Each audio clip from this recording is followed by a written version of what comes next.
Welcome to Talkpoint, your trusted source for the latest USA and world headlines. Quick, clear, and reliable updates every 2 hours. Donald Trump has sparked new debate over the war in Ukraine with remarks that signal a possible shift in his foreign policy stance. Speaking on the campaign trail, Trump suggested that NATO could consider shooting down Russian drones targeting Ukraine cities and infrastructure.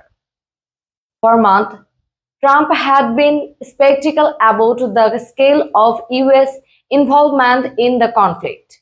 He often criticized the billions of dollars in military aid sent to Ukraine and even questioned NATO's role. But this latest statement appears to show a tougher posture toward Moscow, making what some are calling a U-turn in his approach. Reports from reliable outlets including Politico, Reuters, and the BBC highlight that Trump piloted the idea of NATO intercepting Russian drones. While he didn't provide specific details on how such an operation would work, his word immediately drew attention because direct NATO action against Russian military assets would represent a major escalation.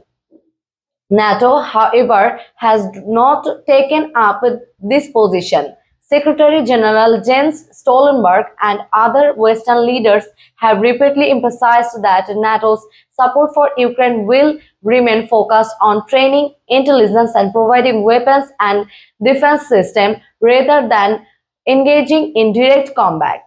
The Biden administration has also stressed caution, warning that any move to strike Russian drones could risk dragging the alliance into a wider conflict. Meanwhile, Russia has intensified its use of drones and missiles in recent weeks, particularly against Ukraine's energy facilities and civilian infrastructure.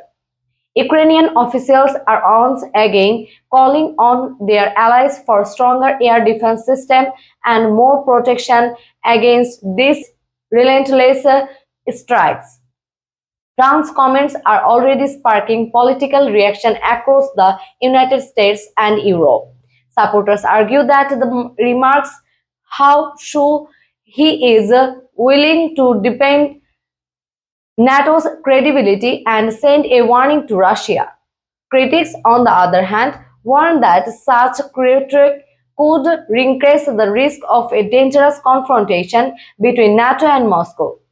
At this stage, NATO has not indicated any plan to carry out the action Trump suggested.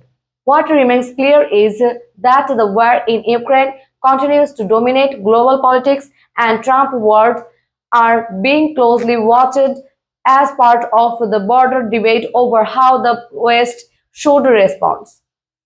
As the conflict grinds on, the central question is whether the West will stick to its current strategy of support without direct involvement, or whether calls for more aggressive measures like those voiced by Trump will gain traction in the months ahead. You are watching Talkpoint, the point where news talks. Stay informed, stay ahead, subscribe now and hit the bell icon because the next update is coming in just 2 hours.